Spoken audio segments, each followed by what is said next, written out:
খুলনায় গুলিবিদ্ধ এনসিপির শ্রমিক নেতা মোতালেব শিকদার। ময়মনসিংহে দীপু দাস হত্যা, 12 আসামি 3 দিনের রিমান্ডে। এবং রাজশাহী বিশ্ববিদ্যালয়ের ডিনের দায়িত্ব পালন করবেন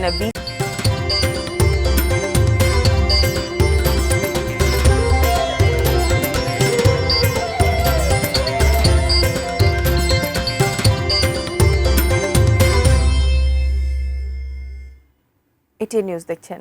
সারা দেশের সর্বশেষ খবরাখবর নিয়ে এটি নিউজের নিয়মিত আয়োজন। দেশের খবরে আমন্ত্রণ জানাচ্ছি আমি মারিয়া শিমু। শুনছিলেন নাসির সিনটেক্স অ্যালুমিনিয়ামের সৌজন্যে প্রধান শিরোনাম। বিস্তারিত জানাবো। খুলনায় প্রকাশ্যে জাতীয় নাগরিক পার্টি এনসিপির শ্রমিক সংগঠনের কেন্দ্রীয় নেতা মোহাম্মদ মোতালেব শিকদারকে গুলি করা হয়েছে। দুপুর 12:15টার দিকে নগরের সোনাডাঙ্গা এলাকার একটি বাসায় এই ঘটনা ঘটে। পুলিশ জানায়, নগরীর সোনাডাঙ্গা এলাকায় পল্লী মঙ্গল মাদ্রাসা গলিতে প্রকাশ্যে মোতালেবকে গুলি করে দুর্বৃত্তরা। স্থানীয়রা তাকে খুলনা মেডিকেল কলেজ হাসপাতালে নিয়ে যায়। সেখানেই তিনি চিকিৎসাধীন রয়েছেন। তবে তার অবস্থা আশঙ্কাজনক। ঘটনার তদন্ত চলছে। ময়মনসিংহের ভালুকায় ধর্ম অবমাননার অভিযোগে দীপুচন্দ্র দাস নামের যুবককে পিটিয়ে হত্যার পর মরদেহ পুড়িয়ে দেওয়ার মামলায় গ্রেপ্তার 12 আসামিকে 3 দিনের রিমান্ড আদেশ দিয়েছেন আদালত। দুপুরে senior chief judicial magistrate Shahadat Hossain এই আদেশ দেন। রিমান্ডপ্রাপ্ত আসামিরা হলেন আশিকুর কাইয়ুম, লিমন, তারেক, মানিক মিয়া, এরশাদ আলী, নিজুম, আলমগীর, মেরাজ, আজমল, শাহিন ও নাজমুল। পুলিশ 12 আসামির 5 দিন করে রিমান্ড চায়। পরে বিচারক প্রত্যেককে 3 দিন করে রিমান্ড আদেশ দেন। নিহত দীপুচন্দ্র দাস পায়োনিয়ার নিট ফ্যাক্টরির শ্রমিক ছিলেন। গত বৃহস্পতিবার উশৃঙ্খল জনতা কারখানা থেকে তাকে বের করে এনে পিটিয়ে হত্যা করে। পরে তার মৃতদেহ ঢাকা ময়মনসিংহ মহাসড়কের ডিভাইডারের গাছে ঝুলিয়ে অগ্নিসংযোগ করা হয়।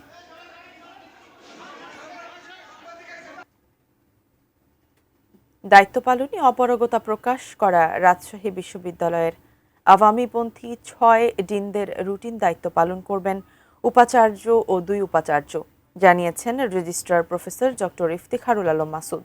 দুপুরে গণমাধ্যমকে তিনি এ তথ্য জানান।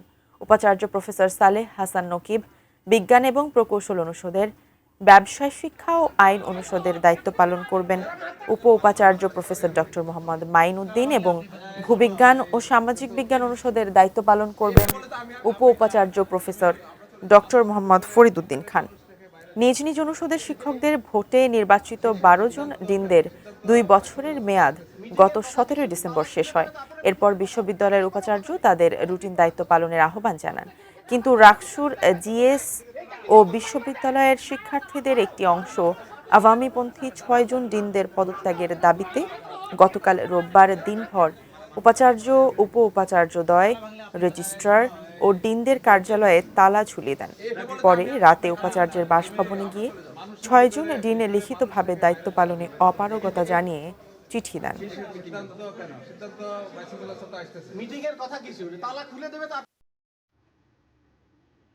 এবারে জাতীয় সংসদ নির্বাচন ও গণভোটের খবর।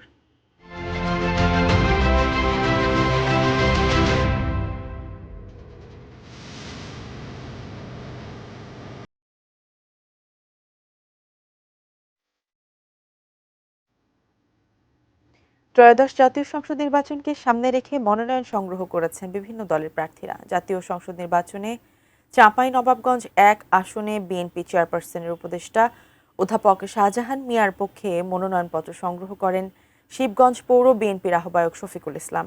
সকালে সহকারী রিটার্নিং কর্মকর্তা ও উপজেলা নির্বাচন অফিস থেকে মনোনয়ন সংগ্রহ করেন তিনি। অন্যদিকে ঝালকাঠি 1 ও ঝালকাঠি 2 আসনে মনোনয়নপত্র সংগ্রহ করেন বিএনপির ধর্ম বিষয়ক সম্পাদক রফিকুল ইসলাম জামাল ও সাবেক সংসদ সদস্য ইসরাত সুলতানা ইলেন ভুট্টো।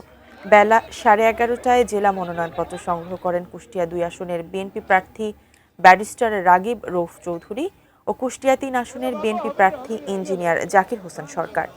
এছাড়াও কুষ্টিয়া 4 আসনে মনোনয়নপত্র সংগ্রহ করেন গণফোরামের প্রার্থী আব্দুল হাকিম।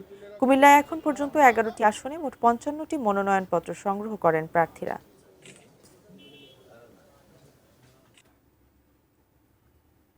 কক্সবাজারে মনোনয়ন সংগ্রহ করেছেন বিএনপির স্থায়ী কমিটির সদস্য সালাউদ্দিন আহমেদ।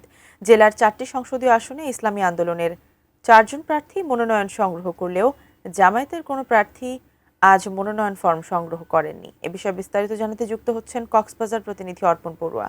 অর্পণ, আমাদের জানাবেন যে কি অবস্থা সেখানে এবং কবে নাগাদ আসলে মনোনয়ন ফর্ম সংগ্রহ করতে পারেন তারা এবং শেষ সময় কখন? 8 জন প্রার্থী ইতিমধ্যে মনোনয়ন পত্র সংগ্রহ করেছেন। আজকে দুপুরে কক্সবাজার 3 আসনে মনোনয়ন পত্র সংগ্রহ করেছেন লুৎফর রহমান কাজল, যিনি বিএনপি মনোনীত সংসদ সদস্য পদপ্রার্থী।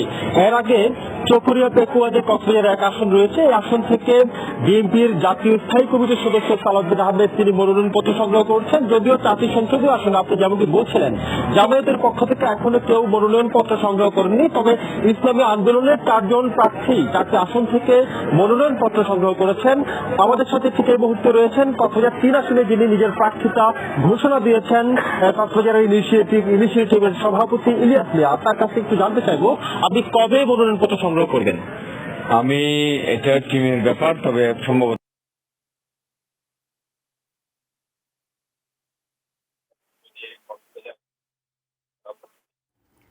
দর্শক, কক্সবাজার থেকে আমাদের সেখানকার নির্বাচনের বিস্তারিত জানাচ্ছিলেন প্রতিনিধি অর্পণ বড়ুয়া। দেশের খবরে নিচ্ছে একটি বিরতির পর আরও যা থাকছে।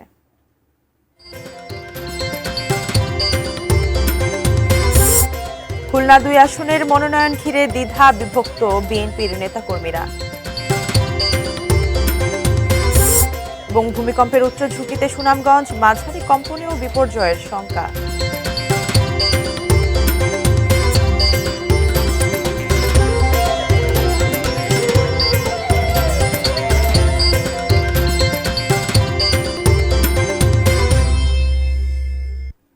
বিরতির পর আবারও আমন্ত্রণ দেশের খবরে। খুলনা 2 আসনের মনোনয়ন ঘিরে বিএনপির অন্তর্কোন্দল এখন প্রকাশ্যে। এই আসনের প্রার্থী নজরুল ইসলাম মঞ্জুকে মেনে নিতে পারছেন না মহানগর বিএনপির কোনো নেতা।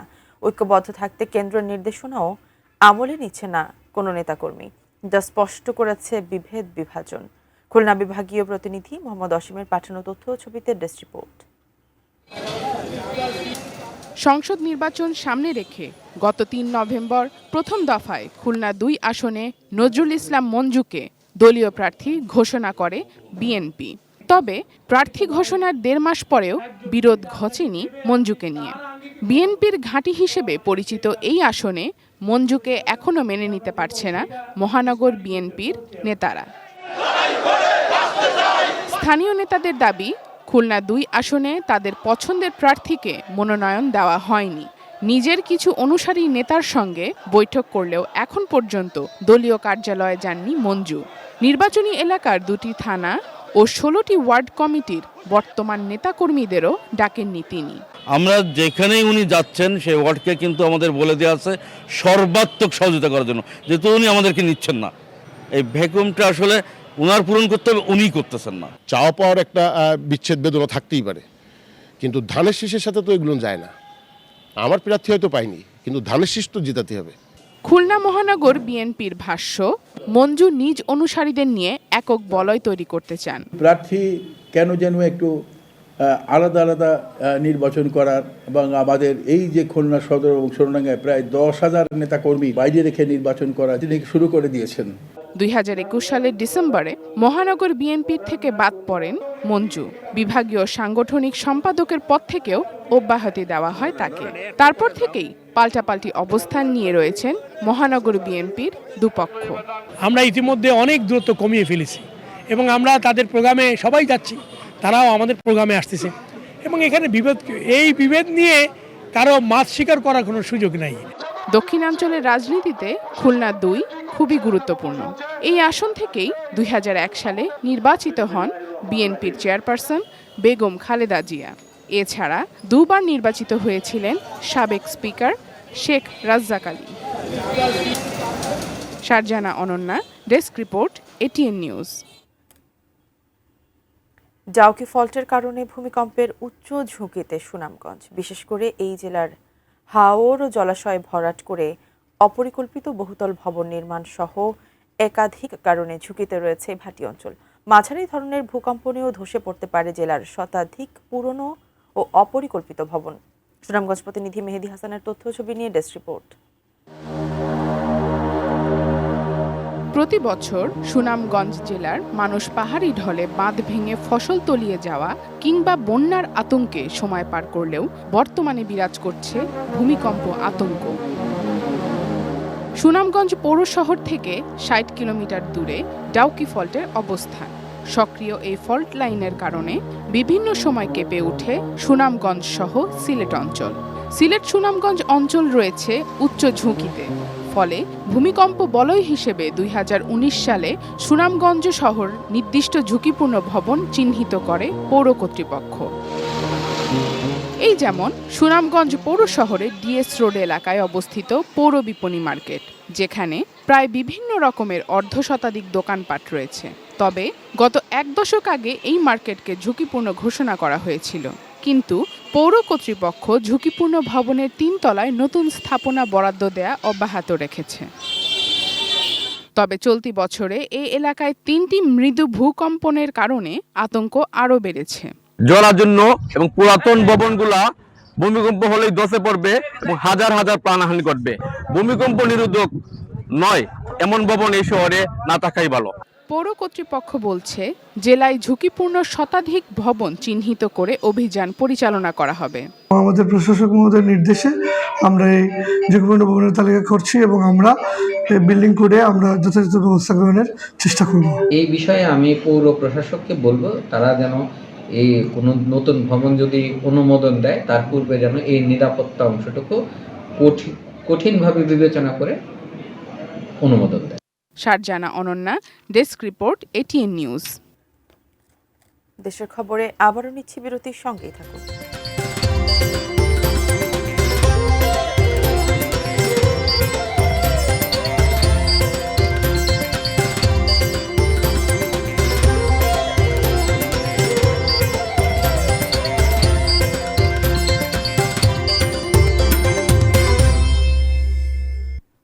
বিরতির পর আবারও আমন্ত্রণ জানাচ্ছি দেশের খবরে। শীত বাড়ছে, যথারীতি ব্যস্ততা বাড়ছে সিরাজগঞ্জের কাজীপুরের কম্বলপল্লীতে। কম দাম আর মান ভালো হয় কাজীপুরের কম্বলের চাহিদা সারা দেশে। প্রতিদিন বেচাকেনা হয় কোটি টাকার পণ্য। সিরাজগঞ্জ প্রতিনিধি ফেরদৌস হাসানুর পাঠানো তথ্য ছবি নিয়ে ডেস্ক রিপোর্ট। ৩ যুগ আগের কথা, শিকস্তি কাজীপুরের মানুষের লড়াই যমুনার ভাঙা গড়ার সঙ্গে। ভূমি হারানো মানুষের আরেক সংগ্রাম জীবন জীবিকার। তখন খড়কুটো ধরে বেঁচে থাকার মতো ছোট্ট এক কর্মের সন্ধান পান তারা। ঢাকা ও গাজীপুরের পোশাক কারখানার পরিত্যক্ত টুকরো কাপড় ও ঝুট কাপড় দিয়ে সিরাজগঞ্জের কাজীপুর উপজেলার শিমুলদায়, বর্ষিভাঙা, সাতকয়া, শ্যামপুর সহ আশেপাশের ৩৫ গ্রামে গড়ে ওঠে বাহারি রঙের ঝুট কম্বলের ছোট ছোট কারখানা। প্রতিটি কারখানা ও ঘরে ঘরে সেলাই মেশিনের শব্দ।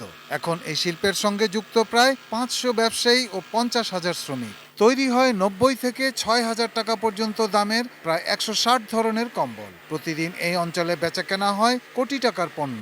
সচ্ছলভাবে দিনকার যাচ্ছে, অনেক ভালো চলছে। আমি ঝুট কাপড় সেলাই হয়ে যেটুক টাকা পাই, আমার সংসারে আল্লাহ রহমতে এই দিয়ে অনেক কিছু চলে যায়।